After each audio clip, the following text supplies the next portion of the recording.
katsaka amin'ny fotoana rehetra.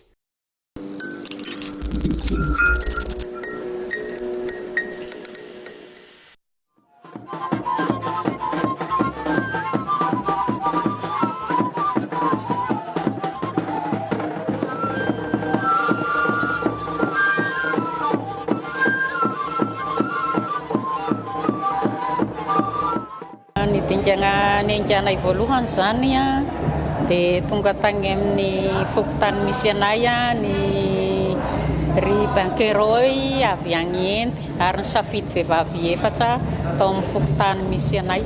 Raha voafidy ianao dia sofiko rano hozy mivady aman-janaka sisena olana satria sika ne olona mba sahirany mba te ziro zany ziro mazava zany dia sofinay rano anao raha handeha dia tsy nasena ny olana fa mifampitelefônina foana sanandro dia efa sisy problème. Reo amin'ny fiainanay a dia ny tombony zany a anay zao dia mbola tsy nanana an'izany aomby zany na ny ray azy nefa niverina avy ihany aho a dia tonga dia nividy aomby anay zay zany lo voalohany.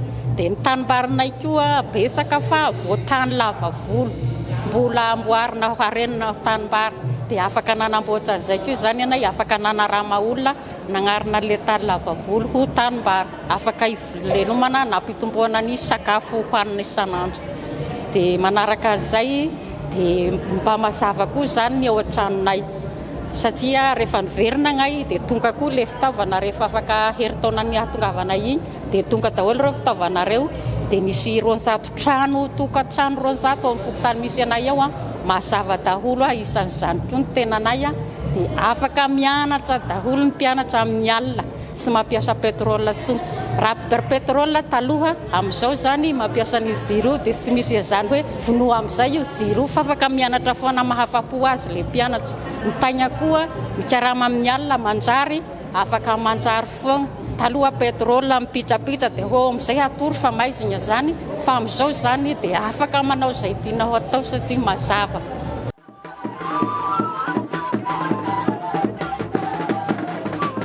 Tamin'ny taona 2013 anay no nandeha nianatra ny ziro mandeha amin'ny herin'ny masoandro.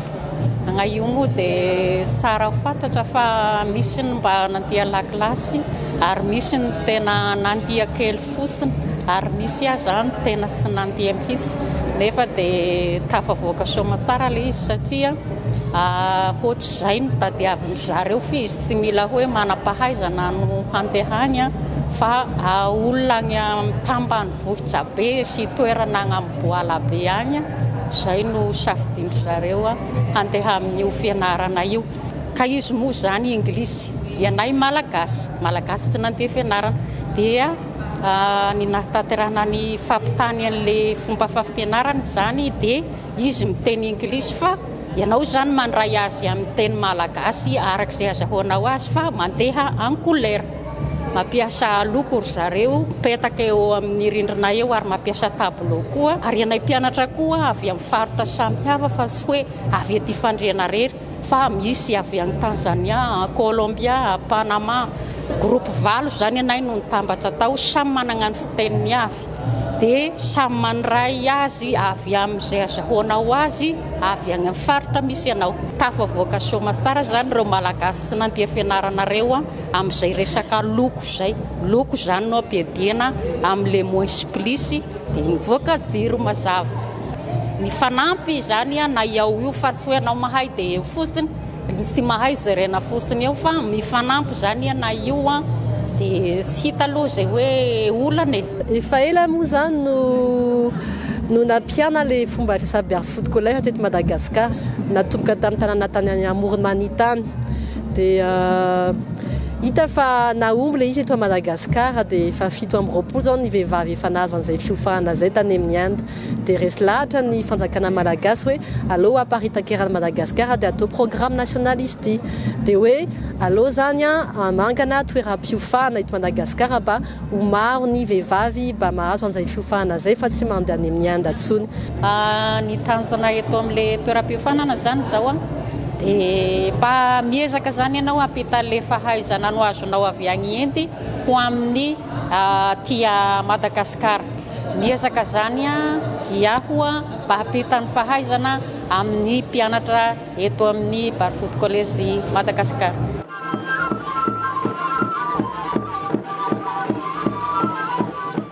Ampianarinay anazy io da ampianatra panneau solaire eky. Da mahavita panneau solaire da mianatra charge tolera. Da eo da PCV, da sargitro, na capacitaire. De karazan'ireo ampianaranay daholo zany ampianaranay ny namanay io. Akoho hainay koa hafindranay aminazy. Tsy misy raha sarotry. Iaho dia nandeha agny da le taratasindreo sy haiko. De fa nilohako avao nahezako anazy. Tsisy raha sarotry la izy mandra aminazy atroko tegna. Le fa raha velatra ame de fa iahay zao mahava anay da vona hay fa ampianatra. Hitate sarotry hay magnatoro anazy. Eto amin'ity centre ity zany ato no efa mandritra an'ilay 5 volana ato no mipetraka ny mpianatra sy ny mpampianatra. Ho an-tanàna lavitra zany ohatrany hoe tena fampandrosoana no tonga. Fampandrosoana fahazavana. Tanàna voalohany iray tsara tanàna tonga le jiro afaka enim-bolana teo napiditra rano zareo. De ny vehivavy no mitantana ny resaka rano. Lasa pitarika zany le vehivavy raha ohatra hoe taloha zareo ohatrany tsy dia mandray anjara firy raha tsy amena lanja firy zareo indray zao no mitarika.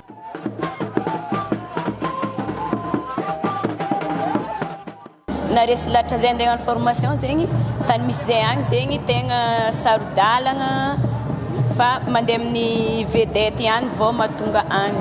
Ka nandeha zay zaho nanindry tena hoe andeha agnatrika izay fofanana mikasiky jiro zegny. Ny tanjoko zegny après formation ty anatanteraka sy ampita ny zavatra zay nianarina zegny agny amin'ny toerana niaviana agny.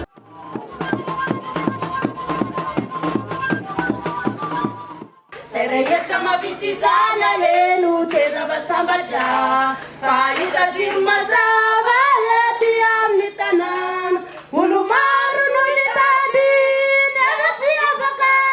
Et en général, comme c'est des villages éloignés, souvent les femmes sont mises de côté. Elles ne participent pas au conseil de développement, elles sont considérées comme des femmes qui sont juste là pour élever les enfants, s'occuper de la cuisine, etc. Mais avec ce projet, et dans certains villages ça s'est bien vu, elles ont montré qu'elles sont capables de beaucoup de choses et qu'elles sont capables d'apporter le développement. Et elles ont vraiment pris de la place dans le conseil de développement dans certains villages. Alors qu'elle a une façon différente et complémentaire de l'homme de voir comment faire développer les choses. Elle a une vision plus, je pense, de pérennité par rapport aux enfants, qui sont sa principale préoccupation. C'est un acteur clé dans le développement. Et si elles sont là aujourd'hui, si elles ne se sont pas désistées, ben pour moi, s'il n'y a pas de souci, elles vont y arriver. On veut vraiment que le savoir vienne au village et bénéficie au village.